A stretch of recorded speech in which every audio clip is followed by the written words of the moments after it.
Today we're going to examine what I suppose might at first sight appear to be a fairly easy problem. Suppose I have a triangle, and suppose I know what the coordinates of its vertices are. What I want to calculate, using those coordinates, is the area of this triangle. Well, that doesn't seem too difficult, does it? Surely all I have to do is to apply the formula for calculating the area of the triangle. I'm sure you know the one I mean. You measure the base, call it B, and then you drop a perpendicular from the opposite vertex to the base. Measure the height, that's h, and the area is a half times the base times the height. That's a half BH. But here's the snag. I can't apply that formula straight off if all I know are the coordinates of the vertices. It's not too difficult to work out the base length. In fact, I can calculate that exactly. It's just an application of Pythagoras' theorem. But the real problem comes when we try to calculate the height. See, I don't even know the coordinates of this point, where the perpendicular meets the base. But there are ways of manipulating this triangle to get round the difficulty, and that's what we're going to show you. And Bob is now going to explain the strategy that will apply to this problem. Well, the way we're going to tackle this is by using an idea that you've encountered in the text. What we'll do is to use some transformations and their matrix forms to put the triangle in a particularly convenient place in relation to the axes, a position in which it'll be easy to calculate the area. I'll show you what I mean. Here's the triangle in the position you've already seen. Now let's move the triangle to this position. Now what have we got? Well, one of the vertices is now at the origin, and the side we originally called the base now lies along the x-axis. Now if we can determine the x-coordinate of this vertex, then we'll have the length of the base. But that's not all. Remember, we also require the perpendicular height. This length, from here to here. But that's now quite easy, provided we can calculate the y-coordinate of this vertex. So we now know what we want to do. But how can we get the triangle to this position from the original one? What transformations do we need? Well, let's do the movement in two stages. Firstly, let's get this vertex to the origin. We do this by applying a translation, like this. Now we want this edge to lie along the x-axis, and we can do that by applying a rotation.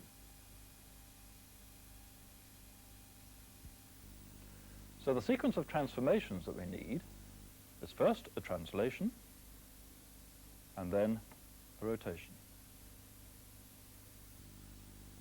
So now we know what transformations we're going to use. But we need the coordinates of the final positions of the vertices. And to calculate these, we'll need the matrix forms of the transformations to apply to the original coordinates, which are 1, 2, 3, 6, and 6, 5. And Bob's now going to show us how to do this. So let's start with the translation. I want the matrix form of the translation that will take this point to the origin. Now, to translate this point to the origin, we have to subtract 1 from the x-coordinate and subtract 2 from the y-coordinate. And that's the same as applying this matrix transformation. Now let's find out what it does to all three vertices. So the vertex 1, 2 is now represented by this column matrix. And this obviously gives, after the translation, the column matrix 0, 0, as it should. Now let's save that result and do the same with the other vertices. Now I'll take the vertex at the top, that's 3, 6. The column matrix 3, 6 translates to 2, 4. Finally, the third vertex, 6, 5, translates to 5, 3. And this is what happens to the triangle under the translation. So that translation has got this vertex to the origin, and here's Mike to look at the next stage. And the stage after the translation is the rotation.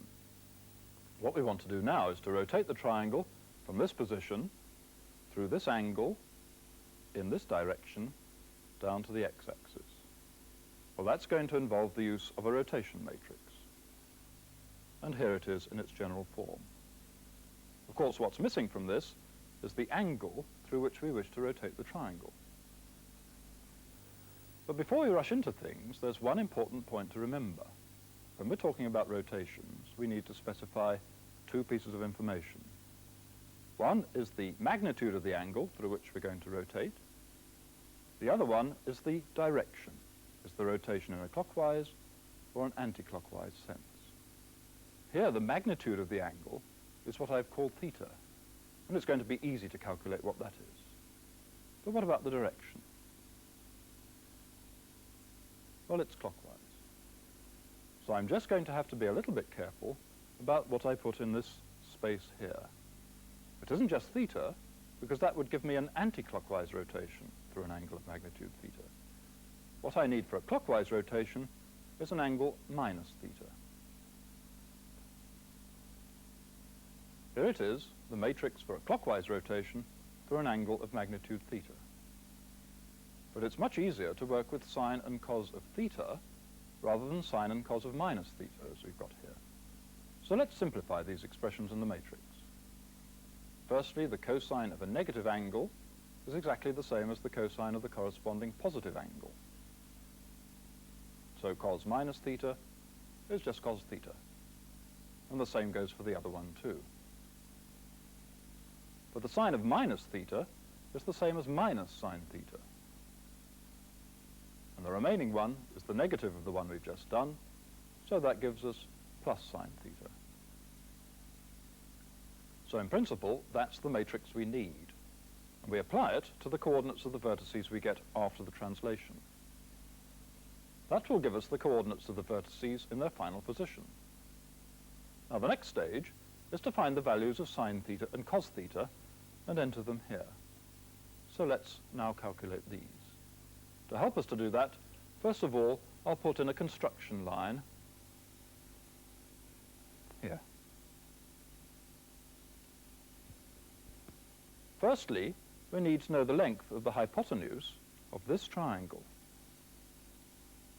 Well, by Pythagoras' theorem, the square of this length is equal to the sum of the squares of these lengths. This is the point 5, 3. So that's 5 squared plus 3 squared, 25 plus 9, which is 34. And so the length of the hypotenuse is root 34. So cos theta is this distance over this, which is 5 over root 34.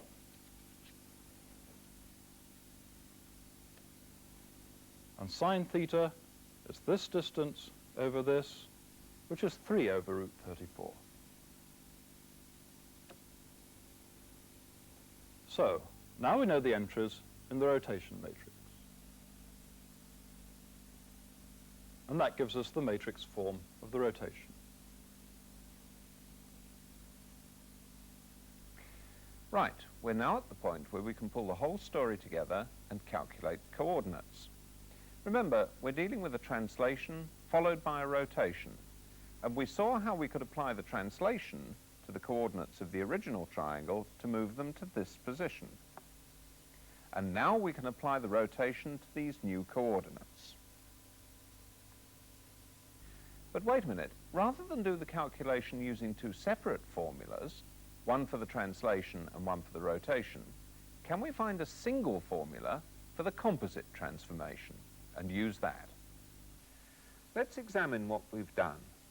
We took our original vertex xy and applied the translation. Then we obtained the rotation matrix and we were ready to apply it to the resulting vertex to obtain a final position. So our composite matrix transformation is this formula. Now let's transform each of the vertices in turn using this formula. We'll begin with the point 1, 2. Doing the addition, we get the column vector 0, 0. Now we multiply them out, which yields a final result of 0, 0, which is a check that we've got the right transformation, since we wanted to transform this point to the origin. Now for the vertex 3, 6. Addition yields 2, 4. And multiplying out gives this, which simplifies to this, and finally to this, which corresponds to this point on the diagram. Well, that's 2 of our vertices transformed. Finally, 6, 5. Addition gives this, multiplying gives this, which simplifies, and finally comes to the column matrix 34 over root 34, 0, which corresponds to this point, which lies on the x-axis as we require. So under our composite transformation, we finish up with this triangle. Now we can work out the area. Here are the coordinates of the vertices, and the area is half times the length of the base times the height. Now the length of the base is simply the value of the x-coordinate of this vertex, and that's 34 over root 34. And the height is simply the value of this y-coordinate, and that's 14 over root 34. And this simplifies. The root 34's cancel with 34 to give 14 over 2, which is 7. So having done our transformation, all we required were 2 values in order to calculate the area. The x-coordinate of this vertex and the y-coordinate of this one. By translating the triangle to the origin and rotating it, we simplified our representation of it considerably. And of course, this method can be used for any triangle in any position. The thing to remember is that an anti-clockwise rotation is a rotation through a positive angle. Clockwise rotation requires a negative angle in the rotation matrix.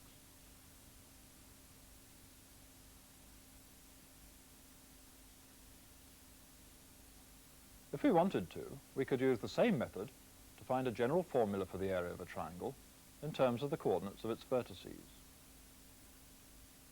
Well, we're not going to pursue that here. We're going to consider a different question, but one which is implicit in what we've been doing. Let's go back to our original triangle and think about the process again. How do we know that we've accurately retained the shape of the triangle under the transformation? Well, you'll probably say it was obvious from the pictures. But what we're trying to do is model the geometric transformations using matrix calculations. And how do we know that the matrix calculations accurately describe all the features of the geometric transformation? For example, in the geometric transformation, this line gets mapped to this line. But we must be sure that when we apply our matrix transformation formula to the coordinates of any old point on the original line, we do indeed obtain the coordinates of some point on this line. So what I've got to do is to take a point on this line, transform it using this matrix transformation, and show that I get a point on this line. So what I'll do is take a point on this line with coordinates x, y, represent it by a column matrix, carry out this matrix calculation to get a new column matrix, which I'll call capital X, capital Y, and show that these are the coordinates of a point on this line. Well, what do I know? I know that this point lies on this line. So the coordinates of this point are connected by an equation, the equation of this line. Well, that's something we asked you to find out in the work before the program. And what you got was this: x plus 3y minus 21 equals 0. Now we can check that this is the right answer because first of all it has the right form for an equation of a straight line: number of x's, number of y's, number equals 0. And also, if I plug in the coordinates at this point, I get 3 plus 18 minus 21, which is 0, and similarly for this point. So it really is the equation of a straight line passing through these 2 points. Now what am I after? Well, I'd like to show that capital X and capital Y are the coordinates of a point on this line. So the first thing to do is to show that they're the coordinates of a point on a line.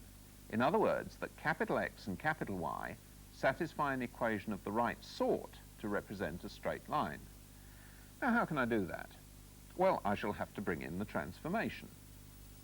Now capital X and capital Y are calculated from little x and little y by this matrix formula.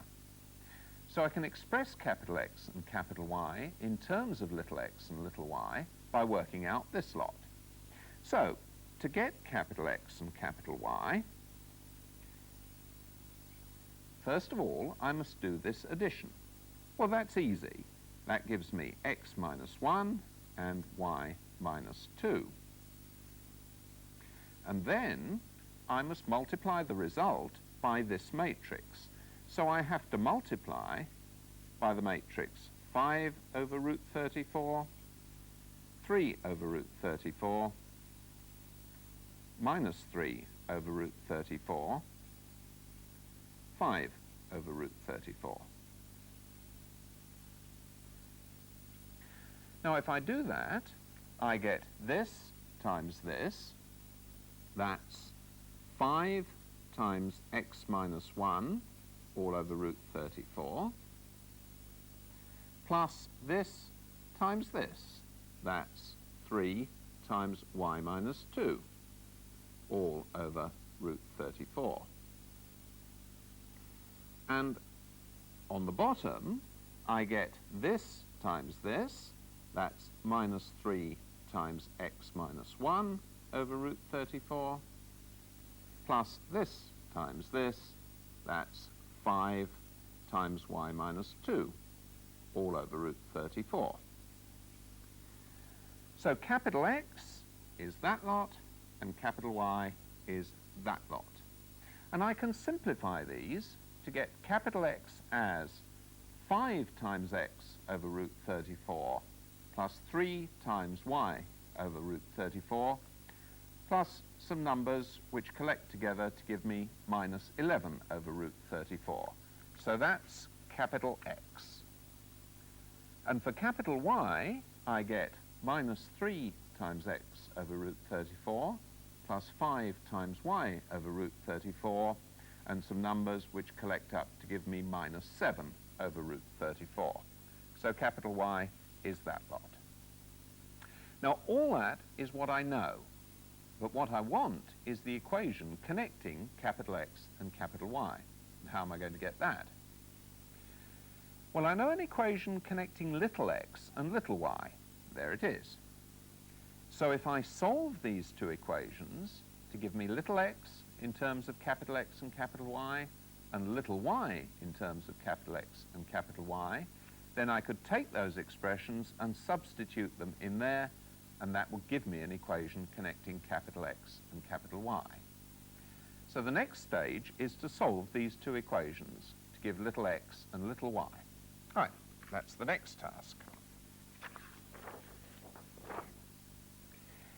If I rearrange these by multiplying by root 34 in both cases and taking the constants over, I get the following.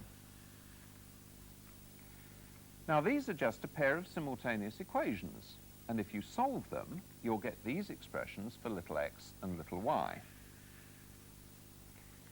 Now, I wanted these in order to substitute them in the equation for this straight line. That is, in this equation, x plus 3y minus 21 equals 0. Now, if I do that substitution in this equation, I'll get the following. X plus 3y minus 21 equals 0, which is an equation connecting capital X and capital Y. And collecting up all the terms, I get this. Now let's just have a look at this. It's of the form number of x's, number of y's, the number equals 0. So it's the right form of equation to represent a straight line. So what have we shown? Well, we've shown that if we take the coordinates of any point on this line, they do indeed transform to a point whose coordinates, capital X and capital Y, satisfy the equation of a straight line. So all points on this line transform to points whose coordinates satisfy this straight line equation. Now, what straight line is it? Well, we know that that point transforms to that point, and that point transforms to that point. So this must be the equation of a straight line which goes through these 2 points. So this equation represents that straight line. Let's just try and summarize what we've been doing. The theme that's been running through this program is of a correspondence between matrix calculations on the one hand, the kind of calculation that Bob's just been doing at the drawing board, for example, and on the other hand, geometrical transformations, such as the ones that we started off with. The ones we used, of course, were translations and also rotations. Now, the reason that this correspondence works is that the matrix algebra that we do models all the important geometrical properties of the transformations. For example, the geometrical transformation that we used preserves the property that points lying on a straight line remain on a straight line after transformation. And as we've just seen, the matrix transformation has exactly the same property. Now, this whole process is useful because it enables us to reduce geometrical problems to algebraic calculations. For example, a geometrical problem that we mentioned at the beginning was that of finding the foot of a perpendicular from a point to a straight line. And by using the kind of ideas that we've seen in this program, we could actually tackle that problem purely algebraically. Although we started off the program with the ability only to represent the transformations of individual points by our matrix calculations, the method that Bob used for his problem about the lines actually enabled him to describe the transformation of all the points on a line. In other words, he was able to find the equation of the transformed line, knowing the equation of the line he started off with. And this is an idea which we could extend to other sets of points which can be described by equations. And that's something that we'll be taking up later in the unit. And finally, let's just mention again this very useful idea we had at the beginning of the program, the idea for tackling geometrical problems using transformations. That idea is that you can move a figure from some general position into a convenient standard position where the problem then becomes easier to deal with.